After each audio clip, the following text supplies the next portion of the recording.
He was a millionaire CEO with no time for emotions, until he caught a little girl secretly cleaning his office floor, and discovered a truth that shattered everything he thought he knew. Nicholas Hale didn't believe in accidents. To him, everything in life could be controlled, measured, predicted, if not by logic, then by numbers. He ran his company, Hale and Company, with the same precision that he applied to his personal life: tight schedules, zero distractions, and no emotional detours. At 36, he was one of the youngest self-made millionaires on the East Coast. His face appeared on magazine covers, his quotes were taught in business schools, and his office on the top floor of the Hale Tower was a glass and marble monument to everything he had built from nothing. He wasn't a man who looked back. He wasn't a man who got surprised. Until the night he saw the little girl with the red rag. It was late, well past office hours. A board meeting had run over, and Nicholas's private elevator was under maintenance, a rare and irritating disruption in his otherwise seamless routine. Annoyed, he took the side staircase down to the service level, intending to bypass the cluttered lower floors and slip out the back entrance. The hallway he entered was dim, lined with janitorial carts and mop buckets, the air sharp with the scent of cleaning chemicals. He had never walked this part of the building before. Normally, people cleared space for him. This time, he stepped into a world he had never been meant to see. And then he saw her. She couldn't have been more than 8. Blonde hair tied into a loose ponytail. Blue eyes wide and focused. She wore oversized yellow rubber gloves that nearly swallowed her arms and held a faded red rag in her hand. She was on her knees, scrubbing the marble floor, his marble floor. The scene didn't compute. Nicholas stopped mid-stride, his expensive leather shoes clicking once against the tile before going still. She looked up, startled but not afraid. He expected her to jump, to run, to explain herself with tears. But she didn't. She simply sat back on her heels and stared at him, panting slightly from the effort, her little chest rising and falling beneath a janitor's apron that clearly didn't belong to her. "What are you doing?" he asked, his voice sharper than he intended. "I'm cleaning," she said. "My mom's sick. If I don't do her shift, she might get fired." Her answer left him speechless. This girl wasn't sneaking in to cause trouble or to play pretend. She was working. In a corporate skyscraper. Alone. At night. He crouched down, carefully, unsure of how to speak to a child who was doing something no child should be doing. "What's your name?" "Sophie," she said. "My mom's name is Leah. She works here. Usually at night." Nicholas felt the ground shift beneath him. Leah Brooks. He recognized the name from an employee roster, a contracted night cleaner from a third-party service. He had never met her, had no reason to. She existed in the fine print, like most of the people who scrubbed the fingerprints off his glass walls while he slept. Sophie wiped her forehead with the sleeve of her oversized sweatshirt. "I tried to finish the hallway. But the bucket's too heavy." Nicholas didn't know what to say. He, a man who had once given an impromptu speech to 3,000 investors with no script, now found himself speechless in front of an 8-year-old with calloused little hands. He stood up slowly and said the only thing that made sense. "Let me help." But the girl shook her head. "No. You'll get in trouble. Only staff is allowed to clean." He almost laughed. Not because it was funny, but because it was absurd. He was the CEO. The entire building bore his name. Yet this child was so locked into a reality of rules and fear that she truly believed he could be punished for helping her. He took out his phone and called security, requesting the building manager immediately. His voice was quiet, but firm. He didn't yell. He didn't need to. Within minutes, 2 uniformed officers arrived, eyes wide when they saw who had made the request.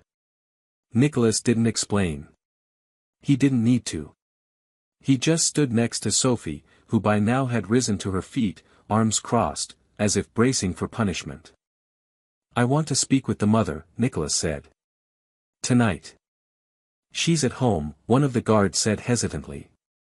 She called out sick. Find her, Nicholas replied. Make sure she's okay. And tell whoever runs the cleaning crew that a child was mopping the floor in a high-security tower. I want answers. The men nodded and rushed off, leaving Nicholas alone again with Sophie. He looked down at her, unsure what to say next. You don't have to finish the floor, he finally said. She looked up at him and whispered, but who else will? That question stayed with him long after she was gone. The next morning, Nicholas arrived at his office earlier than usual, a strange restlessness gnawing at him. He had barely slept, haunted not by spreadsheets or pending deals but by a small girl with yellow gloves and two old eyes. Sophie. He couldn't stop seeing her crouched on the marble floor, too calm for a child her age, too quiet. It was the kind of image that didn't belong in his carefully managed world of efficiency and logic. He had built a fortress of systems, policies, and delegation, and yet a single child had cracked something open in him that he couldn't explain. He called his assistant, Monica, into his office and asked her to track down everything she could about Leah Brooks. Within 10 minutes, Monica returned with a thin folder. Leah Brooks, age 29. Hired 2 years ago through a third-party cleaning agency contracted by the building management. Single mother. No emergency contact. 2 previous addresses. No complaints on record. No benefits. No healthcare. Minimum wage. Nicholas flipped through the pages in silence, barely registering the print. What struck him most wasn't what was in the file, it was what wasn't. There was no trace of her story. No line item for how many times she had gone to work sick. No field to document how many nights she brought her daughter with her because there was no one else. No space to record the quiet desperation of someone trying to survive invisibly. He picked up the phone and dialed the head of operations. He asked why children were allowed on cleaning shifts. The voice on the other end stumbled, stammered, and finally admitted that they'd seen the girl a few times, but didn't say anything because she wasn't causing trouble. Nicholas didn't yell. He simply said, make sure no child ever sets foot in this building with a mop in her hand again. Do you understand me? Then he hung up. The next call he made was to the agency. It took some persistence and his full name to cut through their defensive answers, but eventually, they admitted Leah hadn't reported for work because she was in bed with a high fever. They hadn't followed up. They assumed she'd be back when she could afford to be. Nicholas asked for her address. They hesitated, privacy policy. He didn't care. He said he would take full responsibility. Within an hour, he was in the back of a town car on his way to a small apartment in a forgotten corner of the city. The building was gray, water-stained, and barely insulated against the cold. He climbed 3 flights of stairs before knocking on door 3B. There was no answer at first. Then he heard a lock shift and the door cracked open. Leah Brooks stood there, pale and exhausted, wrapped in a blanket, confusion in her eyes as she realized who he was. I don't understand, she said, voice hoarse. Is something wrong with Sophie? She's fine, he said gently. But she shouldn't have been cleaning your shift last night. Leah closed her eyes, the weight of shame settling into her face. I know. I didn't want her to. I told her not to. But she thought if she didn't, we'd lose the job. I didn't know she'd actually go. Nicholas didn't speak for a moment. Then he asked, can I come in? She hesitated, then stepped aside. The apartment was clean but worn. A couch with patched cushions. A small kitchenette. Sophie's backpack hung by the door, her shoes neatly lined up underneath. On the table was a note written in childish handwriting, *, Mom, I'll be back. Love you. *. Leah sank into a chair. I've never taken her to work to clean. Never. But sometimes I bring her because I can't afford a sitter. And the neighborhood, well, I don't trust it. Nicholas sat across from her. He looked around and saw everything he'd never had to notice in his world of boardrooms and private jets. This wasn't neglect. This was survival. You shouldn't have to make choices like this, he said finally. She laughed, a bitter, exhausted sound. Tell that to the landlord, the utility company, and the school that called me 3 times this week because I didn't send in a field trip fee. He didn't know what to say. So he said the only thing he could. I want to help. Leah stiffened. We don't want charity. It's not charity, he replied. It's responsibility. Your daughter works harder than most grown adults in my building. She changed something in me. That matters. Leah looked at him for a long moment. Then she asked, why do you care? And Nicholas, a man who had never let emotion dictate a decision in his life, answered without thinking. Because she looked at me like I was supposed to fix it. And for the first time, I didn't know how. That was when he realized this wasn't about business anymore. This wasn't a case to be closed or a problem to be solved. This was a story he had walked into without meaning to, and now he couldn't walk away. Not from Sophie. Not from Leah. Not from the truth they had quietly been living while the rest of the world pretended not to see. Nicholas didn't return to the office that afternoon. For the first time in over a decade, he rescheduled every meeting, delayed every call, and shut down the non-stop rhythm of his calendar. He wasn't sure why he did it, only that something had shifted, and trying to force his life back into its usual structure now felt absurd. Instead, he drove to a small park near the edge of the city. He sat alone on a bench beneath an old tree, watching families pass by, listening to children's laughter drift through the air like echoes of something he'd never let himself want. For most of his life, he'd believed emotion was a liability. Efficiency, control, logic, those were the pillars of his empire. But Sophie, with her mop and her stubborn dignity, had broken through all of that. She hadn't begged, hadn't cried. She had simply worked. And she had looked up at him with a gaze that didn't see power or prestige, just a man who could do something and hadn't. He didn't know how to explain to himself why that mattered so much. Maybe it was because no one had ever looked at him that way before. Not his board, not his peers, not the partners who toasted to his brilliance at rooftop galas. Sophie had held him accountable in a way that was wordless and absolute. She had expected him to be better. And that expectation hadn't felt like a burden. It had felt like purpose. Later that evening, he returned to the apartment building. He knocked quietly on the door of 3B. This time, it was Sophie who answered. Her hair was damp from a bath, and she wore pajamas with tiny stars on them. She blinked at him for a moment, then smiled like it was the most natural thing in the world. You came back, she said simply. Of course, he replied. I said I would. She stepped aside and let him in. Leah was in the kitchen, folding laundry on the table. She looked surprised but didn't send him away. Maybe she had started to believe, just a little, that he meant what he said. I brought dinner, Nicholas said, lifting the bag he carried. I didn't know what you liked, so I got a little of everything. Sophie's eyes widened at the sight of neatly packed takeout containers. Leah hesitated, then nodded toward the table. I guess we can make an exception tonight.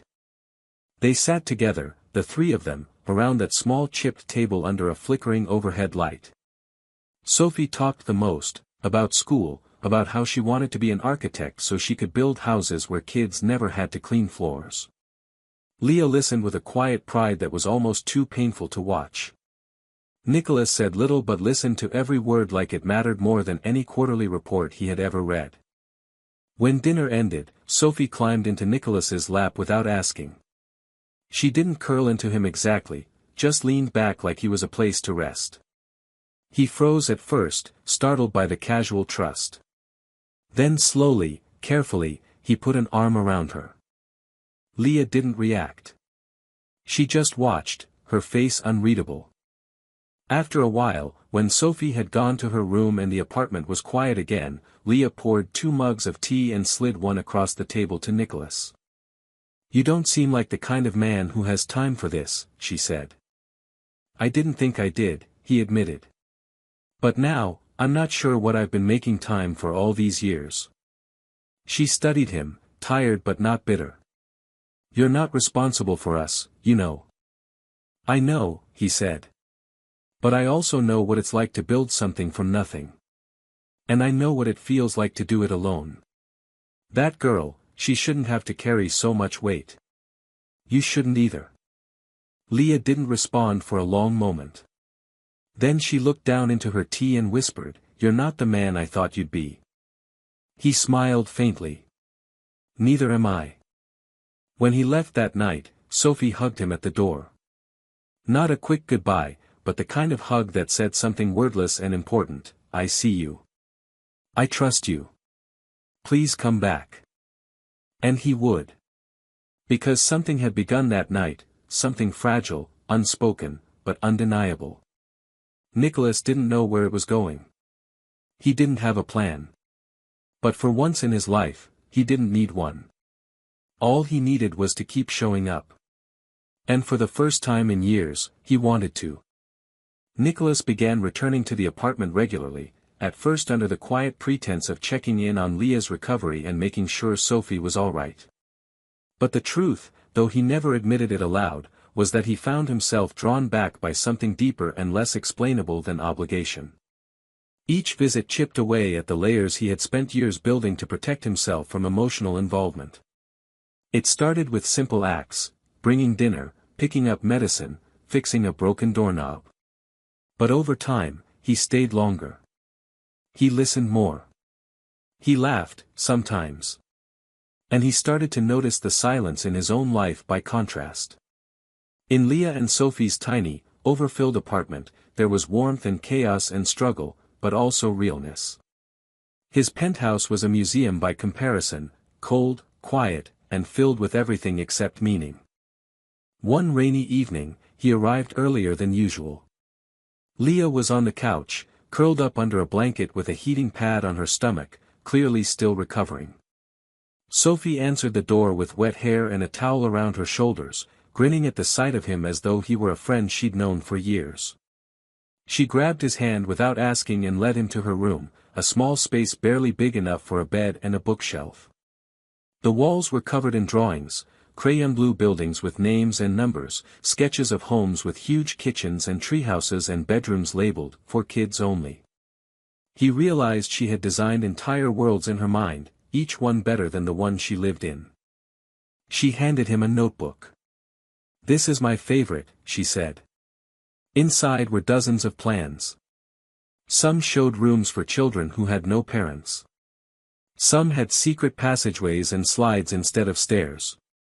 But every single drawing included something near the front door, a welcome mat that read, "You are safe here." Nicholas sat on the edge of her bed, flipping through the pages. "You're very talented," he said sincerely. She shrugged. "I like building things. I want to make a place where kids like me don't have to work. Where they can just be kids." He nodded, then looked at her. "What do you mean, kids like you?" She blinked, then tilted her head like the answer was obvious. "Poor kids. The ones nobody helps. The ones people don't see." Those words sank into him like a stone dropped in still water. He had spent his whole career building skyscrapers, negotiating billion-dollar deals, acquiring companies, expanding reach, and yet he had never seen what a child like Sophie could see so clearly. He had walked past hundreds of people just like Leah and Sophie, thinking their struggles weren't his responsibility. He had believed his world was separate. Now he knew better. After she went to sleep, he joined Leah in the kitchen. She had made tea again, her hands wrapped around the mug like she needed it to anchor her.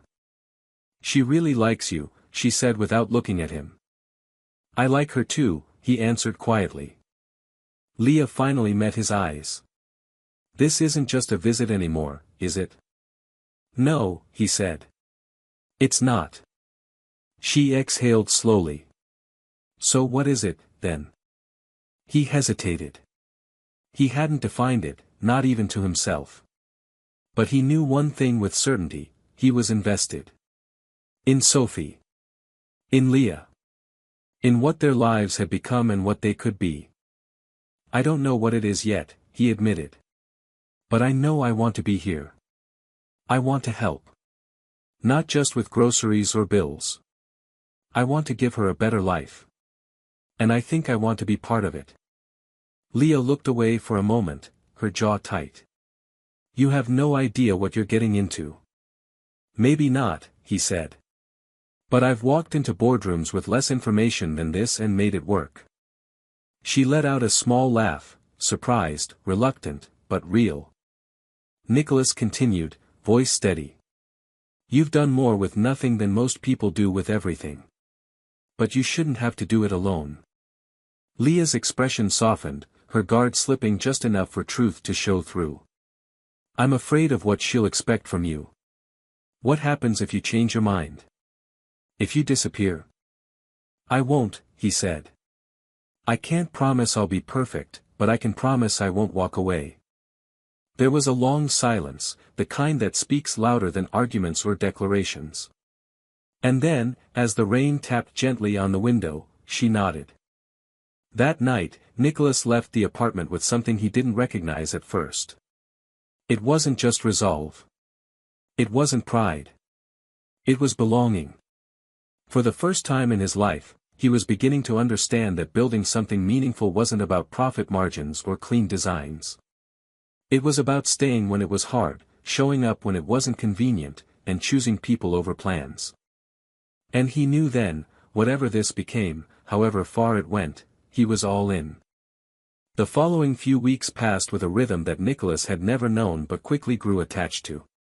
His days still began in conference rooms and ended with emails, but somewhere in between, they now included coloring books, grocery runs, broken toasters, and late-night math homework. He began stopping by Leah and Sophie's apartment regularly, not as a visitor, but as someone who belonged. He never said it aloud, and neither did Leah, but they both felt the shift. The apartment no longer felt like a place he passed through, it felt like somewhere he returned to. Sophie had begun treating him like a fixture in her life.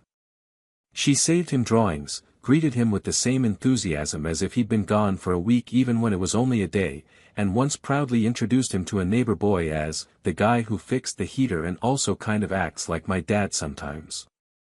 That sentence, spoken so innocently, had stuck with Nicholas like a seed buried in his chest. He hadn't earned the title. Not yet. But he felt the weight and possibility of it every time she looked at him like he was something solid in her life. And for once, he wanted to be.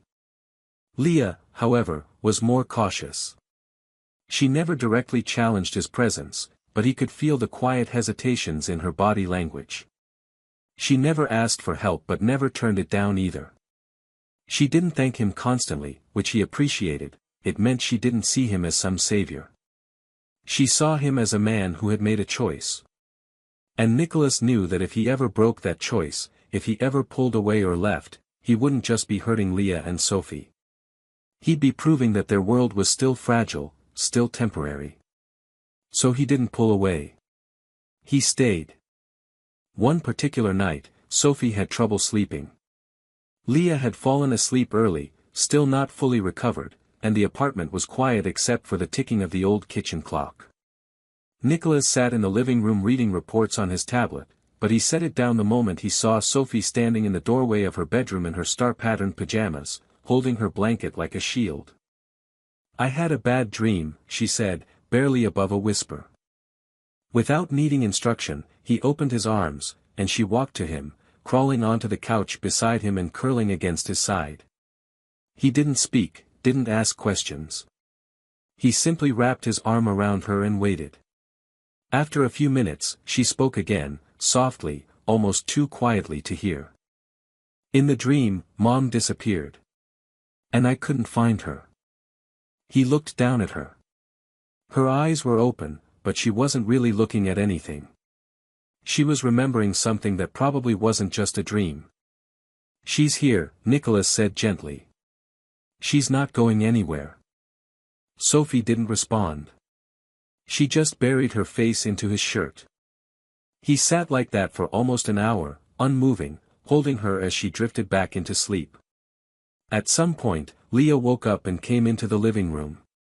She stopped when she saw them, Nicholas sitting still in the half-dark, Sophie asleep in his arms, both of them breathing slowly and in sync.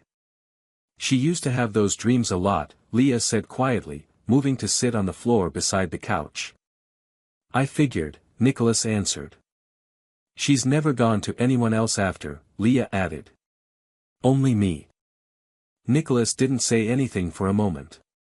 Then he looked at Leah. "I think she's starting to believe she's safe." Leah smiled, but there was something sad in it too. "She deserves to feel that. We both do. I just don't know if it'll last."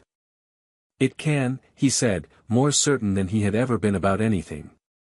"If we build it right." Leah nodded slowly. "That's the thing, isn't it? Building. Not just patching. Not fixing. Really building something new." Nicholas looked around the small, worn apartment and realized that despite the peeling paint and second-hand furniture, this place had become the foundation of everything that was beginning to matter to him. This was where he learned patience. Where he stopped thinking in bullet points. Where he started to feel human again. That night, after Leah carried Sophie back to bed, Nicholas stayed a while longer. He and Leah talked, about nothing, about everything. Their pasts, their fears, their futures. They didn't talk about labels, didn't try to define what was forming between them. But it was there, like the first outline of a house on a blueprint, no walls yet, no roof, but strong lines, careful lines, lines meant to last. When Nicholas finally left, the sky was beginning to lighten. He walked through the quiet streets with his hands in his pockets, his mind not on profit margins or contracts, but on Sophie's dream, and the way her breathing slowed when she knew someone was there. And in that quiet, he realized something that frightened him, but didn't make him turn away. He didn't just care about them. He needed them. And for the first time in his life, he wasn't afraid to admit it. News never stayed quiet for long in Nicholas Hale's world, no matter how discreetly he moved. For weeks, he had been balancing two lives, his public one, where he was still the calculating CEO of Hale and Company, and his private one, where he spent evenings reading bedtime stories and learning how to braid Sophie's hair. But the moment a photograph surfaced, an offhand picture taken by someone in the elevator lobby showing Nicholas with a child holding his hand and a grocery bag in the other, speculation ignited. The media didn't care about the context. They only saw what they could sensationalize. "Secret daughter," one headline read. "Nicholas Hale's mysterious family life exposed," another claimed. Within 48 hours, the internet had built a full narrative around a child he hadn't even known existed 2 months ago. The reaction from his board was immediate and severe. Nicholas was summoned to an emergency meeting under the guise of concern about brand optics. He knew what that meant. It wasn't concern, it was fear. Fear that his personal involvement in something they couldn't control would compromise their polished, untouchable image. The conference room was filled with stiff voices and tight smiles. They all pretended to be curious, not confrontational, but Nicholas could see the judgment in their eyes. One of the directors leaned forward. "We understand this is a private matter, Nicholas, but the press is running wild with it. If there's something we need to clarify." Nicholas interrupted, calm but firm. "She's not my daughter by blood. But she's more mine than anything I've ever claimed in this company." The room fell into a strange silence. No one knew how to respond. They weren't used to him speaking like this, with conviction that had nothing to do with quarterly results. Another voice, colder this time, chimed in. "We're concerned about liability. About precedent. You're making decisions that blur the line between personal and professional." Nicholas folded his hands. "Good. That line should have been blurred a long time ago. Maybe if it had, we wouldn't be running a company full of policies but lacking humanity. Murmurs followed. Some exchanged glances. One board member even smirked in disbelief. Nicholas stood up, slow and deliberate. Let me be clear. If this company's definition of leadership is rooted in avoiding scandal instead of doing the right thing, then maybe I've been leading the wrong company. He walked out without waiting for their response. That night, when he arrived at the apartment, Leah was already aware of the fallout. The news had reached even their quiet corner of the city. She stood at the window, arms crossed, her face tense. They're tearing you apart in the press, she said. I know. You could lose your company. I know that too. She turned to face him fully. Then why are you still here? He took a step closer. Because what I found here is worth more than any board seat or executive title. I didn't expect it, but now that I have it, I'm not going back to who I was before. Leah's eyes softened, but she didn't speak. Not yet. I want to be part of this family, Nicholas continued. Whatever form it takes. Not just now. Not until the news quiets down. I want the long nights and the homework and the hard conversations. I want to be here when Sophie graduates 5th grade, when she builds her first model, when she forgets where she put her shoes for the 100th time. He stopped, then added, and I want to do it with you. Leah stepped forward slowly, her voice quieter now. You're not afraid. I'm terrified, he admitted. But I've been afraid of the wrong things my whole life. Losing control. Looking weak. Now I'm afraid of losing something real. They stood in silence, just inches apart, the hum of the city filtering in through the window. For Leah, trust was not something she gave easily, and for good reason. But she saw it now, the change in his eyes, the exhaustion in his posture that came not from work but from caring, the gentleness he had never needed in a boardroom but now wore like armor. He wasn't here for show. He wasn't here to fix them. He was here to stay. Finally, she nodded. Then stay. And he did. That night, as Sophie curled up beside him on the couch again, the television playing softly in the background, Nicholas realized he wasn't juggling 2 lives anymore. He was living one. And for the first time in as long as he could remember, he didn't feel divided. He felt whole.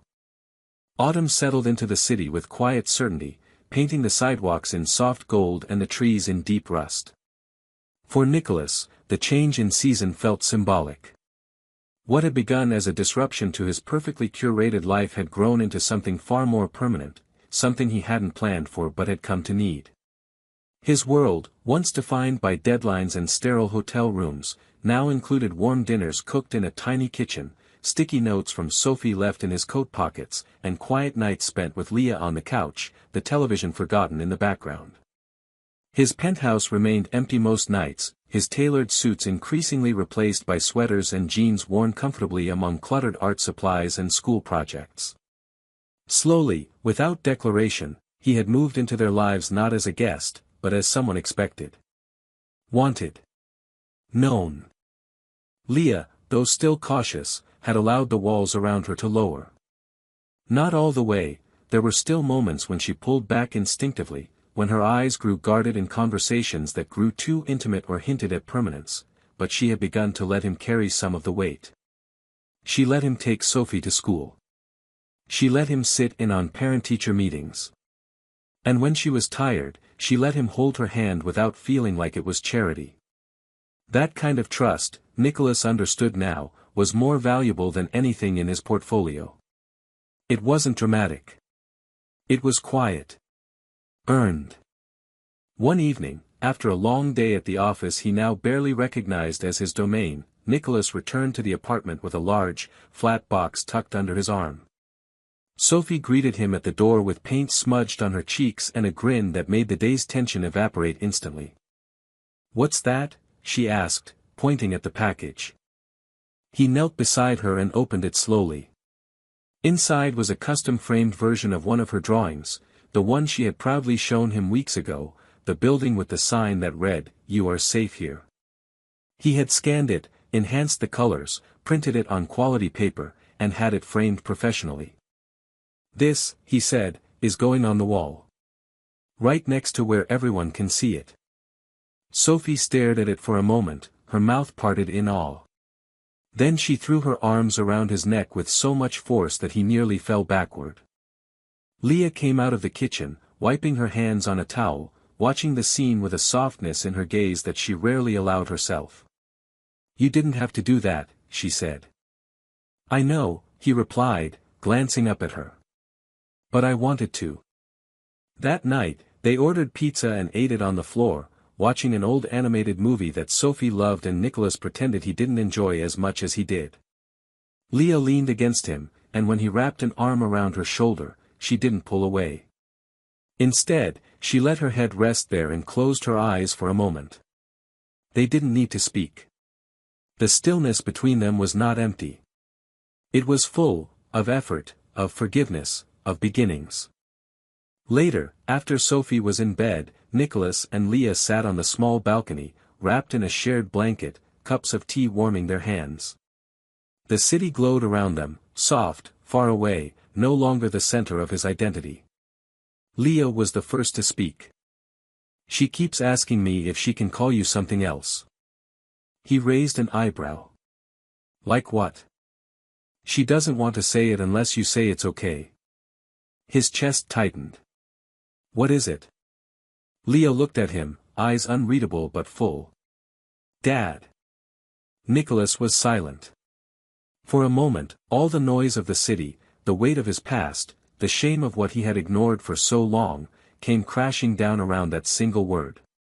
Not because he didn't want it, but because he wanted it so much. "She doesn't need to ask," he said finally, voice rough. "She already does." Leah reached over and took his hand. They sat like that for a long time, the night cool and quiet around them. In that moment, Nicholas realized he had crossed a line he would never come back from, and he didn't want to. The man who once measured his value by power and influence now knew the worth of stillness, of being a safe place for someone small and brave, of being the one they ran to when the world felt too big. It was a kind of wealth he had never dreamed of. But now that he had it, he knew nothing else could ever compare. Winter arrived with a quiet hush, blanketing the city in white and slowing everything down, as if the world itself was taking a breath. For Nicholas, this season felt like a culmination, of change, of healing, of everything he never imagined he'd find in a cramped apartment with two people who had once been strangers. The walls of that little home were still worn and the kitchen faucet still dripped, but to him, it felt like the most extraordinary place on earth. It wasn't about what it looked like, it was about what had been built inside it. Love, trust, routine, laughter. It was the place he became someone new. Sophie had flourished. Where she once carried the silent weight of adult worries, now she danced through rooms with bare feet and wild hair, her laughter no longer guarded. She had begun calling him Dad in private first, at the kitchen table, when she wanted help with homework, or when she hugged him goodnight and whispered the word like it was both a question and a promise. Over time, it became natural, something that belonged to them both. Nicholas never corrected her. He didn't need to. Each time she said it, it healed something in him he hadn't known was broken. Leah had changed too. Her edges had softened, but not in the way that meant she had let her guard down completely. She had simply allowed someone else to stand beside her, not out of weakness, but out of strength. They worked as a team now, packing lunches together, splitting responsibilities, arguing about bedtime routines and grocery lists and how many coats a child really needed in New York weather. Their lives weren't perfect, but they were real. And they were shared. Nicholas had left the corporate world behind in pieces. The board hadn't taken his decision well when he resigned fully a month earlier, stating in a formal letter that his priorities had changed. They tried to offer him a reduced role, a consulting deal, even begged him to reconsider. But he didn't. He walked away from the life he had once protected so fiercely, not because it had no value, but because it simply wasn't the life he wanted anymore. He wasn't walking away from success, he was walking towards something far more personal, something more lasting. With part of his exit compensation, he funded a new initiative, a center designed for single parents and children struggling in low-income neighborhoods. It wasn't a charity with glossy brochures or gala dinners. It was a place where people could find real help, childcare, education programs, clean laundry, warmth. And at the front entrance, carved into the wood of the lobby desk, were words Sophie had drawn in one of her early blueprints: "You are safe here." He named the center after her, of course. Sophie's Place. On Christmas Eve, snow fell lightly outside as the three of them sat on the couch, wrapped in blankets, their small tree glowing in the corner. The apartment was filled with the smell of cinnamon and cocoa. Sophie handed Nicholas a gift she had made herself, wrapped in crinkled paper and sealed with far too much tape. He opened it carefully to find a framed picture of the three of them, printed on regular paper, with messy handwriting underneath that read, "My forever family." He didn't speak for a moment. His eyes stung in a way he didn't expect, and when he looked over at Leah, she was already smiling through her own tears. Sophie looked up at him, hopeful and a little nervous. "Do you like it?" Nicholas pulled her into a hug so tight it made her giggle. "I love it," he whispered. "It's the best gift I've ever gotten." That night, after Sophie went to bed, Leah stood in the kitchen rinsing dishes while Nicholas leaned against the counter watching her, the quiet warmth of the room settling around them like a blanket. "I've been thinking," he said softly. "Dangerous words," she teased, without turning around. "I want to adopt her. Officially." She froze, a plate still in her hand. Then she slowly turned to look at him. He could see the emotions flood her eyes: relief, joy, fear, something unnameable. "You really want to?" "I already have. In every way that counts. But I want her to know it's forever. On paper. In every way." Leah stepped forward, drying her hands on a towel. "Then let's do it." 2 months later, they stood in a family court, holding hands as the judge finalized the paperwork. Sophie sat beside them, wearing a dress she picked out herself, her eyes sparkling with something far too big for her tiny frame. When the gavel fell and the judge officially declared Nicholas her father, she clapped so hard she dropped the stuffed animal she'd brought with her. Afterward, as they stepped outside into the sun, Sophie grabbed his hand and Leah's and pulled them together. "Now we match," she said. And they did. Not because of blood or law, but because they had chosen one another. Through pain, through uncertainty, through late nights and hard truths. What they had built together was stronger than the past they came from. It was a home. It was a family. And it was forever. The ending of this story is a quiet triumph, not because everything becomes perfect, but because it becomes real. It doesn't rely on fantasy or exaggerated drama. Instead, it leans into something far more powerful: human growth, earned trust, and the healing that comes from showing up when it matters most. Nicholas doesn't just change, he evolves. He begins as a man defined by control and ends as someone who understands that the most meaningful structures in life are built not from steel or concrete, but from love, consistency, and vulnerability. Leah's journey is just as vital. She isn't saved by Nicholas, she holds her own ground, protects her daughter fiercely, and only lets him in when she sees that he's there not out of guilt or obligation, but out of genuine care. Their connection is built on slow-earned respect, not instant romance, which makes the ending feel grounded and honest. And Sophie, the heart of it all, doesn't just symbolize innocence, she symbolizes courage. The way she quietly endures, dreams, and dares to trust again is what gives the story its soul. What makes the conclusion beautiful is that the family they become is chosen. It's a love story, yes, but not just romantic. It's a story about choosing each other, again and again, even when it's hard. Especially when it's hard. That's what makes it not just satisfying, but unforgettable. He left her without knowing she was pregnant, years later, a little boy with his eyes begged for medicine, and everything unraveled. The morning had started like any other for Matthew Carter: meetings, phone calls, and a quick stop at the downtown medical research center where his company was finalizing a high-profile contract. He was used to walking into hospitals with the quiet confidence of someone who owned half the patents on the shelves. People moved aside when he entered. His schedule was packed to the minute, and his signature was worth millions. He had long ago accepted that his time wasn't really his anymore, it belonged to the empire he'd built. And he was fine with that. Or at least, he had been. Until today. As he stepped through the automatic doors of the clinic's reception area, his attention was caught by a sound that didn't quite belong. It wasn't a machine beeping or the rustle of lab coats, it was a child's voice. Desperate, trembling. Matthew slowed down, scanning the front desk where a boy, no older than 6, was standing on tiptoes, his small hands tightly gripping a pile of coins. He was speaking quickly, almost breathlessly, as if the words might slip away if he didn't get them out fast enough. "Please," the boy said, "my mom needs this medicine. I have money. I counted it twice." The nurse looked sympathetic but hesitant, glancing around for help. Matthew stood frozen for a second, something about the boy's face drawing him in. Blonde hair. Striking blue eyes. Pale cheeks and a stubborn little chin. There was something unsettlingly familiar about the child. He wasn't just any kid. He looked like someone. Someone Matthew had tried very hard not to think about for years. He walked over slowly, as if approaching a fragile object. The boy turned to him, clearly nervous but not afraid.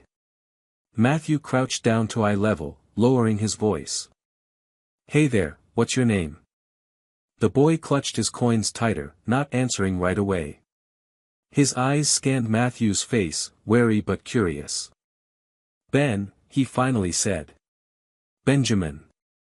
Matthew's heart skipped. "And what's your mom's name?" The boy hesitated again, then said quietly, "Emily." "Emily Reeves." Matthew felt like the floor shifted under him. That name, he hadn't heard it spoken aloud in 7 years, not since the day he walked away from a woman he had loved more than he could admit. Back then, he told himself it was necessary. He had to focus. He had to climb higher. Emily had been gentle, creative, loyal, but she wanted things he didn't think he could give: family, stability, time. And so, he left her standing in the rain outside his apartment, no goodbye beyond a silent locked door. He swallowed hard. "And she's sick." Ben nodded, a little more confident now. "She doesn't get up much anymore. She needs her medicine. I came to get it for her, but I guess I didn't have enough." Matthew stood, quickly pulling his wallet from his coat. "Don't worry about the money," he told the nurse.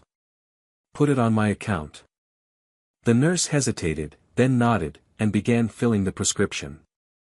Matthew turned back to Ben. "Can I drive you home?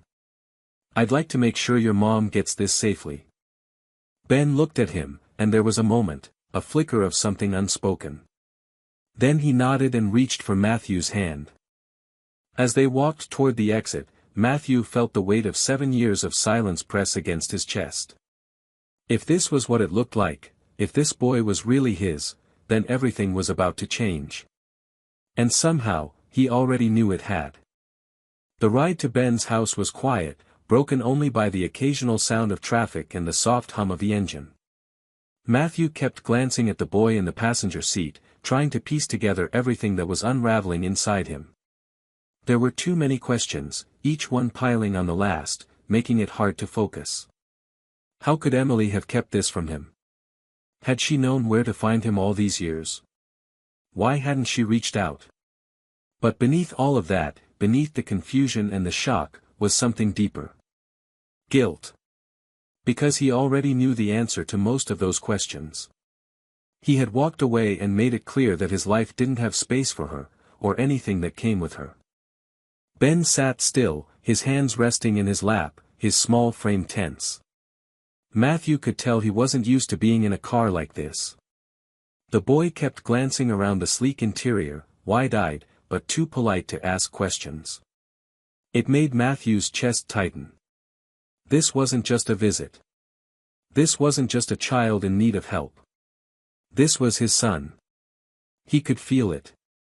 In the way the boy tilted his head when he was thinking, the way his blue eyes narrowed slightly when concentrating, it was like watching a reflection of a younger version of himself. The neighborhood they entered was quiet and worn down. Houses with chipped paint, patched roofs, and chain-link fences lined the street. When Ben pointed to a small, one-story house at the end of the block, Matthew's heart sank further. The porch steps were uneven, and the front door hung slightly crooked. It wasn't unsafe, but it screamed struggle. Survival. Ben led the way inside without a word. The living room was tidy but sparse. Faded curtains, an old couch with a crocheted blanket, and a few scattered toys told the story of a life lived with care but without much comfort. And then he saw her. Emily was lying on the couch, partially propped up by a pillow. Her face was thinner than he remembered, her skin pale, and her hair pulled into a messy bun. She looked exhausted. But her eyes, those deep brown eyes, still held the same fire, even through the obvious fatigue. When she saw Matthew standing in her living room, medicine bag in hand, she went perfectly still. It was as if time stopped. What are you doing here?" she asked, her voice barely above a whisper. "I was at the clinic," he said, unsure of how to make this moment less surreal. "I saw Ben. He was trying to buy medicine for you." Her expression changed, and something like shame flickered in her eyes. She tried to sit up straighter but winced slightly. "You didn't have to bring him back," she said, guarded. "I did," Matthew replied. "He shouldn't have had to do that alone." Emily looked at her son, who stood quietly beside the couch. "Ben, sweetheart, thank you. Go wash your hands, okay?"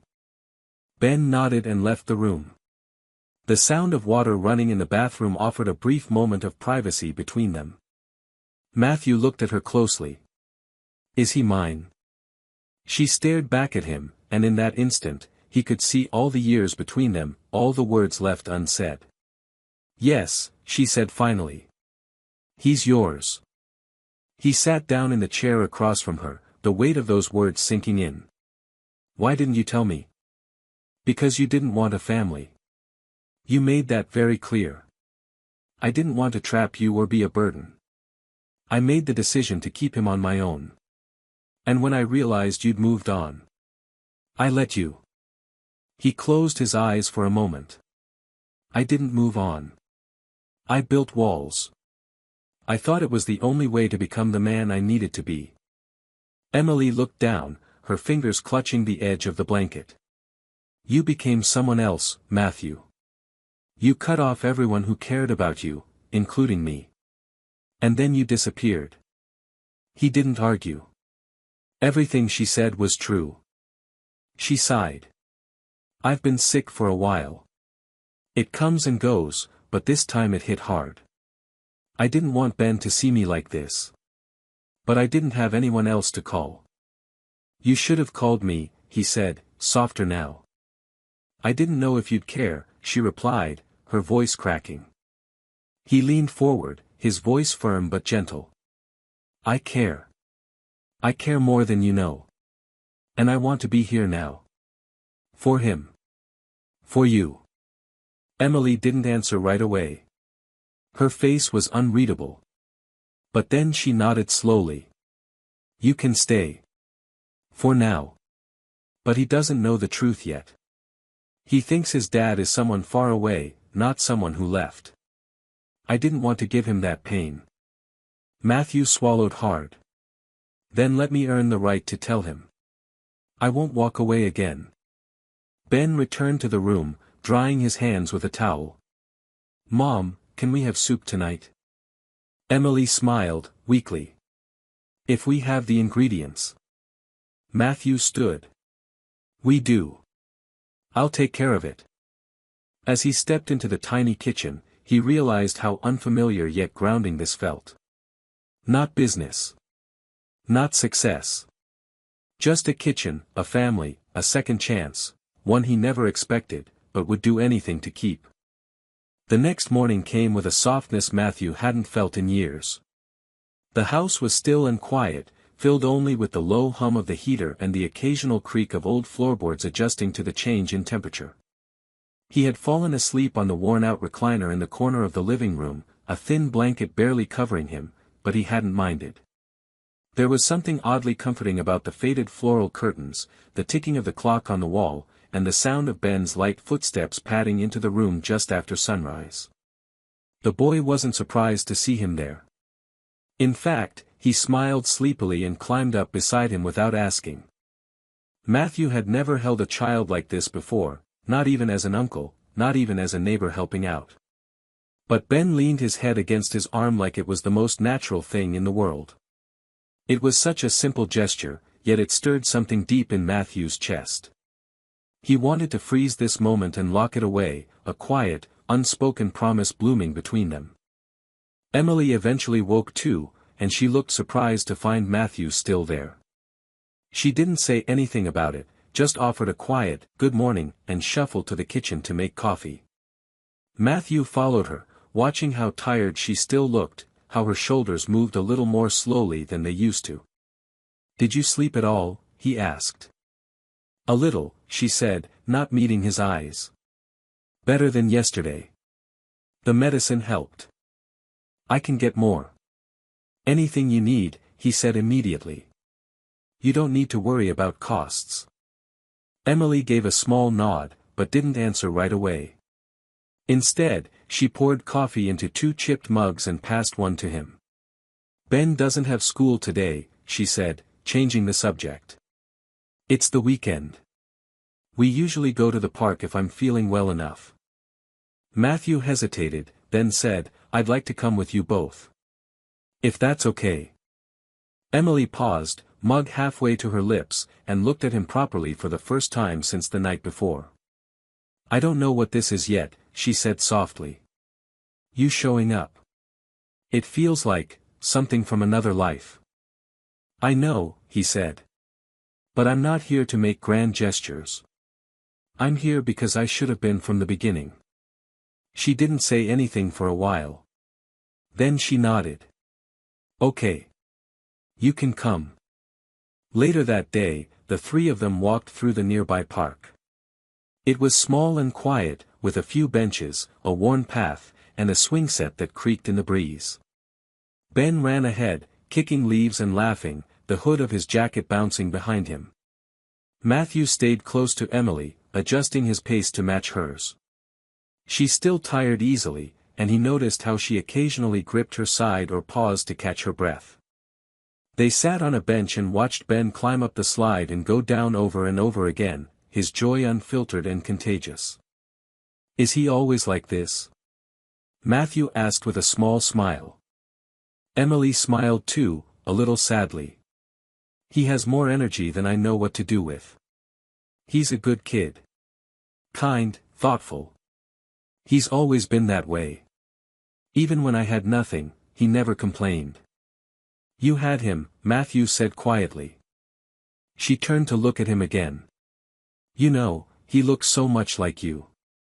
I kept wondering if that would fade as he grew up. But it didn't." Matthew nodded, swallowing hard. "I see it now. And I hate that I missed all those years." "Then don't miss what's left," she said, her voice barely more than a whisper. They sat in silence after that. Not a cold silence, but a quiet one, the kind that comes when people are finally beginning to understand each other again. When they got home that afternoon, Ben drew a picture of the 3 of them at the park. He handed it to Matthew with shy pride. "This is us," he said. "I can draw you again tomorrow if you stay." Matthew looked down at the drawing, crayon figures holding hands beneath a crooked tree, and felt his throat tighten. "I'll be here," he said, ruffling Ben's hair. "Tomorrow, and the day after that too." And for the first time in years, he meant every single word. The days that followed were quiet but full of subtle change. Matthew continued showing up each morning, sometimes bringing groceries, other times with small things for Ben like puzzles or snacks, careful never to overdo it. He didn't want to buy forgiveness or force affection, he just wanted to be there. Emily observed it all, always cautious but no longer cold. She had every reason to keep her walls up, but she never once pushed him away. Instead, she allowed him space to show who he was now, not who he had been when he walked away 7 years ago. One evening, as the sky darkened outside their small living room window and the sound of rain began to tap against the glass, Matthew offered to help prepare dinner. Emily looked skeptical at first. He had always been the type who ordered takeout or hired private chefs, but to her surprise, he moved around the kitchen like someone who had made the effort to learn. He chopped vegetables, boiled water, even asked Ben if he wanted to help stir the soup. It was ordinary. Domestic. But it felt like something sacred. Later, as they all sat at the table eating simple vegetable soup and buttered toast, Emily caught herself watching Matthew more than once. He laughed at Ben's silly stories, listened with real interest, and didn't check his phone once. There was no rush in him. No urgency. Just presence. That was new. After dinner, while Ben was brushing his teeth, Emily stood at the sink, washing dishes as Matthew dried them beside her. For a moment, they were quiet, only the soft clink of plates and the hum of the faucet filling the space. Then Emily spoke, not looking at him. "I never told him about you. I thought about it 1,000 times. But I couldn't bear to let him hope for something that might never happen." "I understand," Matthew said. "I wouldn't have believed me back then either." She nodded slowly. "I was angry for a long time. You left so cleanly. So completely. I thought if I hated you enough, it would hurt less." "And now?" he asked, his voice barely above a whisper. "I'm not angry anymore," she said, pausing to rinse a dish.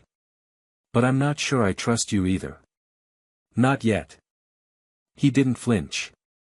"That's fair. I'm not here to be trusted on words. Just, let me show it. Every day, for as long as it takes." Later that night, Ben pulled out a puzzle and asked them both to help finish it.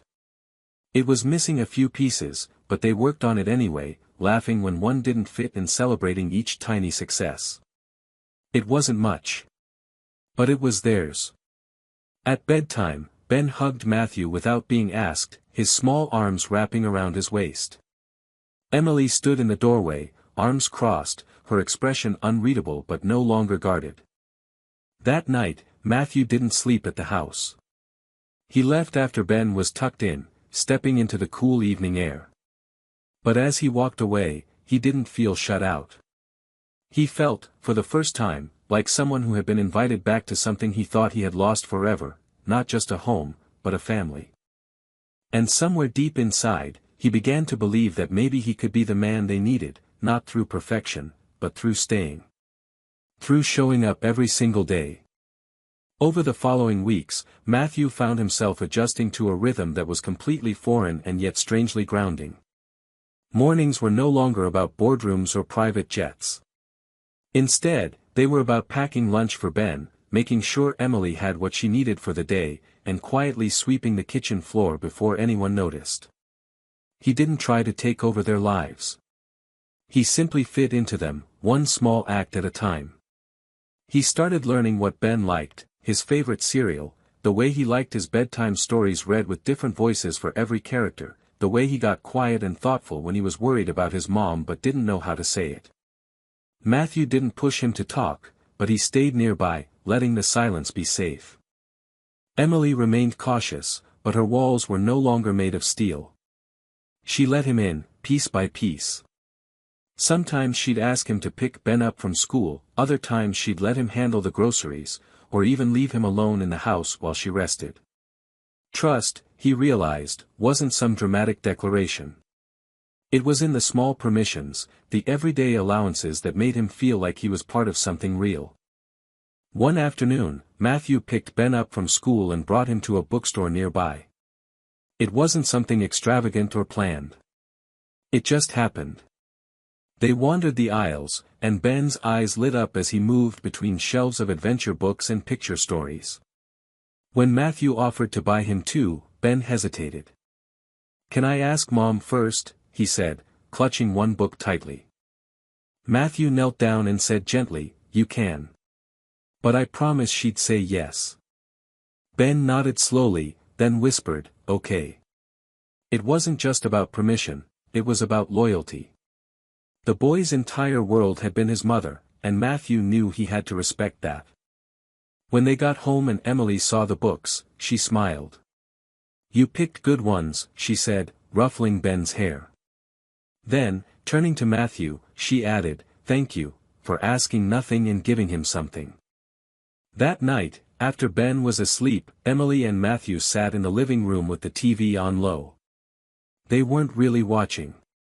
Emily was curled up in the corner of the couch with a blanket, sipping tea. She looked better, her skin had more color, and her energy was returning. Still, she was quiet, thoughtful. "He asked me last week if you were going to leave again," she said suddenly. Matthew sat up straighter. "What did you say?" "I told him I didn't know.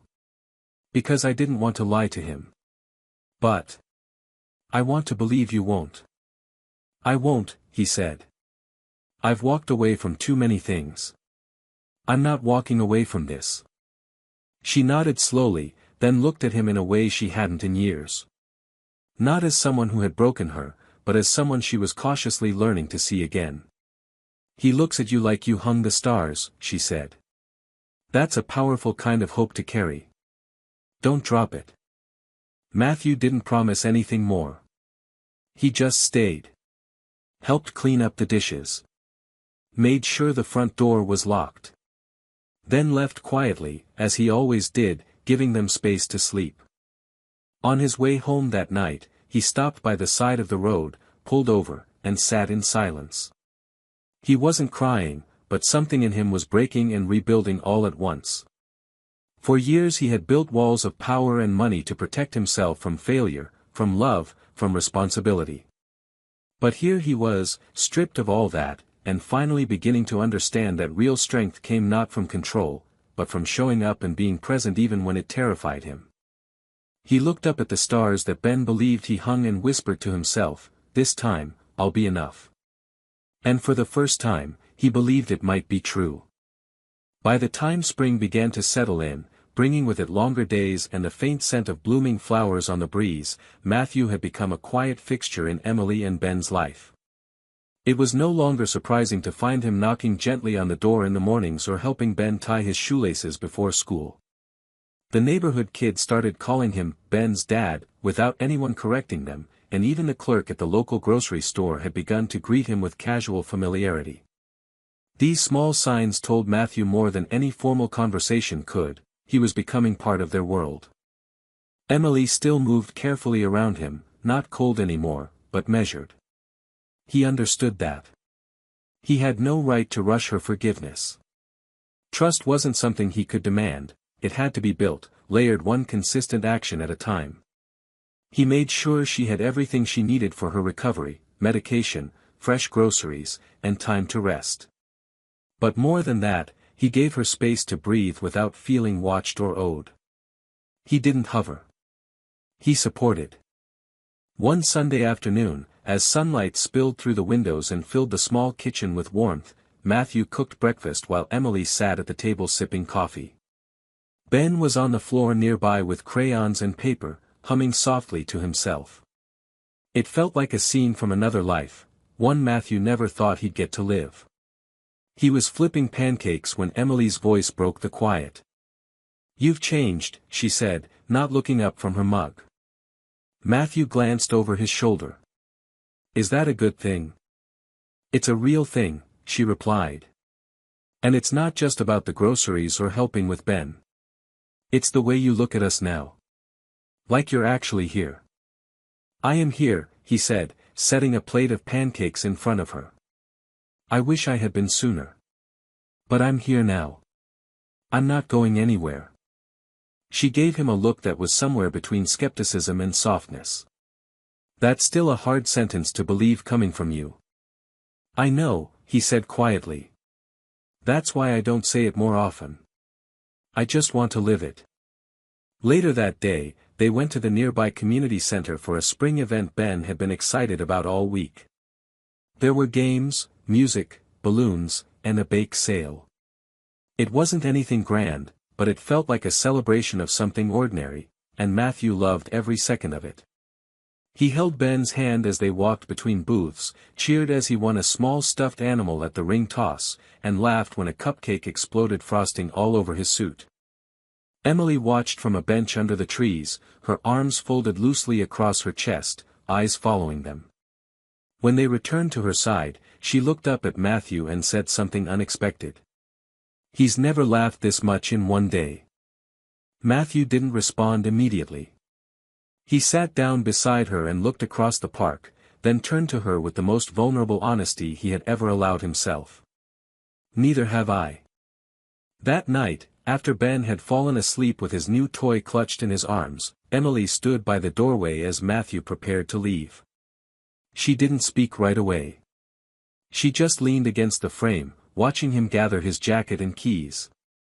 "You don't have to keep going home every night," she said suddenly. "If you ever want to stay, not for good, but, for now." He looked at her, startled but grateful. "I'd like that." She nodded. Ben would too. As he settled on the couch with a blanket, listening to the soft sounds of their breathing in the other room, Matthew realized something had shifted. This wasn't just about making up for the past anymore. It was about building a future.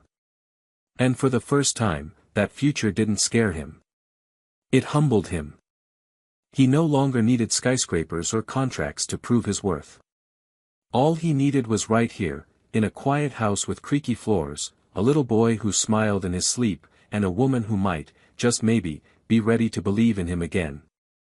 By the time April gave way to early May, the air had shifted in more ways than one. The house felt different now, not just because of the blooming flowers on the windowsill or the new curtains Matthew had insisted on buying to replace the old sun-faded ones, but because of the unspoken comfort that had begun to settle between the three of them. The awkward pauses were gone.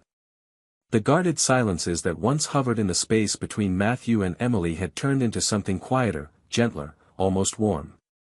They didn't talk about the past often anymore, and they didn't need to. Their conversations were about Ben's drawings, the groceries, the bills, the music playing on the radio. But under the surface of every word was the steady beat of rebuilding. Matthew had started staying over a few nights a week, always on the couch, never asking for more than what Emily was willing to give. But one morning, after a restless night of thunderstorms, he woke to find Ben curled up beside him, still half asleep, a hand clinging to Matthew's shirt. He didn't move, didn't speak. He simply lay still, staring at the ceiling in the dim morning light, overwhelmed by how much that one small gesture meant. It wasn't just about love. It was trust. And it wasn't something he could ever take lightly. Emily had gotten stronger, though her illness still cast a shadow. The treatments were working, but slowly. Some days were good, full of energy and brightness, and others left her so exhausted she barely spoke. But she let Matthew carry more on the hard days. She stopped pretending she didn't need help. That, in itself, was a kind of intimacy he hadn't expected. He learned how to read the signs, the way she rubbed her temple when she was dizzy, the way her voice got quieter when she was tired. He never made a show of it. He simply acted. He took care of her, the way he should have long ago, not out of guilt, but because he had grown into the kind of man who didn't run from pain. Especially not hers. One evening, just after dinner, Ben pulled a folded piece of paper from his backpack and handed it to Matthew. "We have family day at school next week," he said, almost shyly. "You're allowed to come, if you want."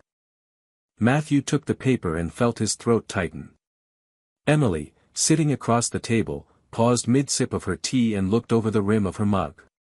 Her eyes met his, soft but steady. She didn't say anything. She didn't have to. She was letting him decide. "I'd love to come," he told Ben, who beamed and immediately launched into a list of activities they'd be doing, games, presentations, even a small performance he'd been practicing in secret. That moment stayed with Matthew for days. He remembered it while driving to meetings. He remembered it while sitting in his penthouse, suddenly too quiet, too big, too cold. He didn't want to split his life anymore. The idea of going back to who he had been, someone detached, controlled, powerful on paper but empty behind closed doors, sickened him. He went to family day.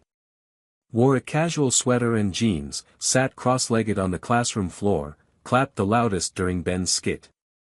Other parents whispered when they recognized him, their kids pointing, some teachers double-taking, but he didn't care. He wasn't there as Matthew Carter, CEO. He was just Ben's dad. On the way home, Ben fell asleep in the back seat. Emily sat in the passenger seat, watching the rain streak the windshield. After a while, she spoke, her voice barely audible over the wipers. "I thought I'd raise him alone forever. I made peace with it." Matthew gripped the steering wheel a little tighter. "I'm sorry I made that feel like your only option." She turned to look at him. "You didn't just disappear, Matthew. You erased yourself. And somehow, you still showed up exactly when he needed you." "I wish it hadn't taken that long," he said, glancing at her before turning back to the road. "But I'm here now. And I'll be here every day that follows." Emily looked out the window again. "I believe you," she said quietly. He felt the words land deep in his chest. Not because they were dramatic, but because they weren't. They were simple. Earned. Honest. That night, after Ben had been tucked into bed, Emily brought out an old box from the closet.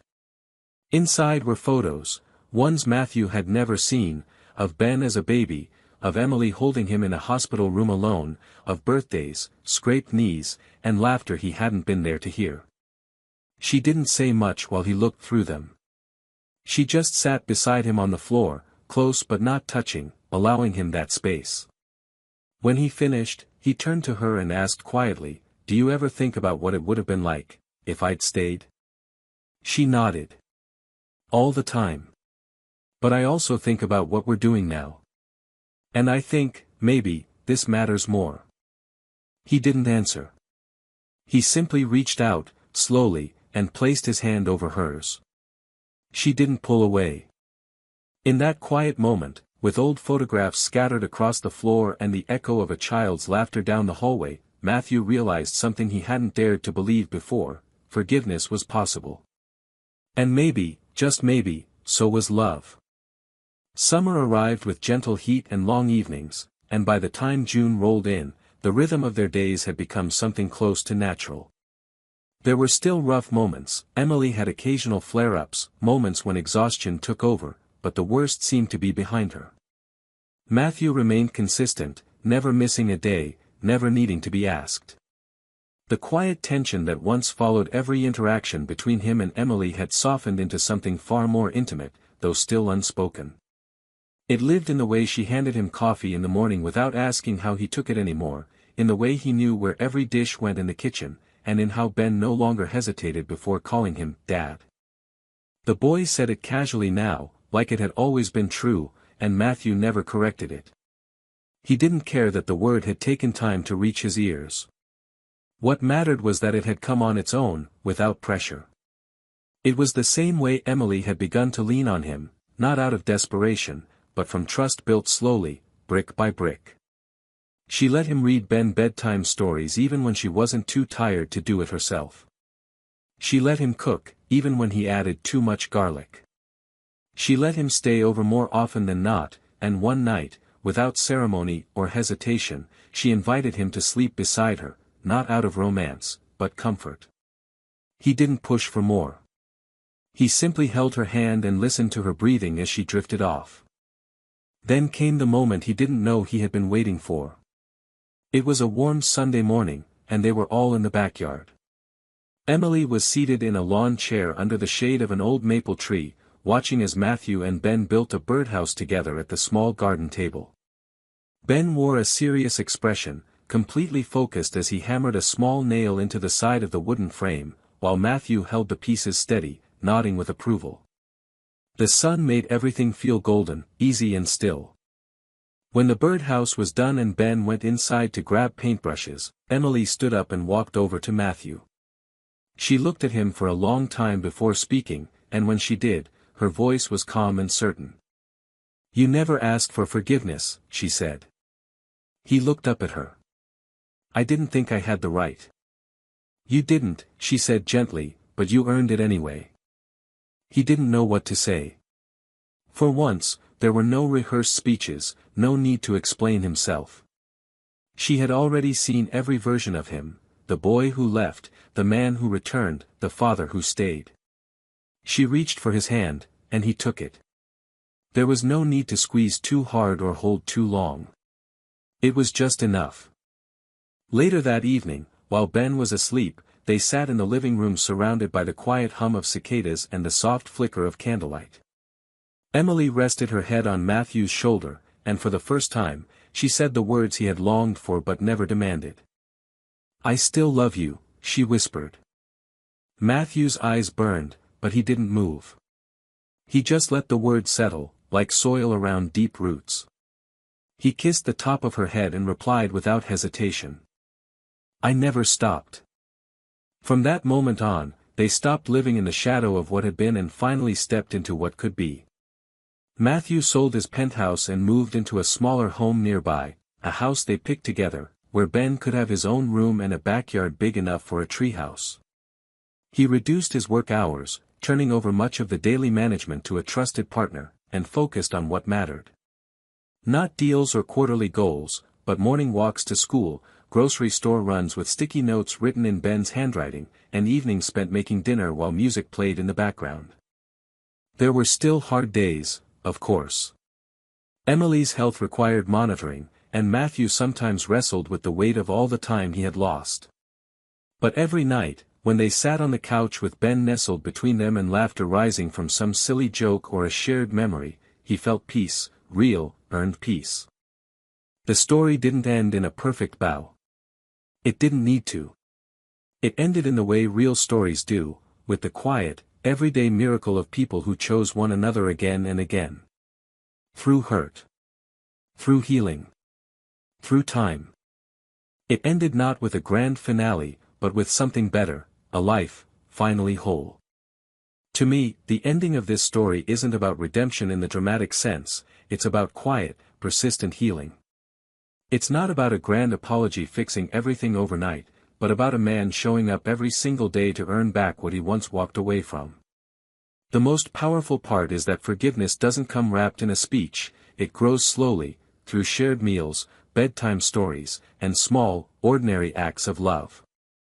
That's what makes it believable and moving. Emily's strength is in her quiet resilience, raising a child alone without bitterness, and allowing someone who hurt her back into her life, not out of weakness, but because she sees that he's no longer the man who left. And Matthew's transformation is honest, he doesn't try to erase the past, he just chooses to be better in the present. That's the real happy ending, not perfection, but the courage to begin again, together.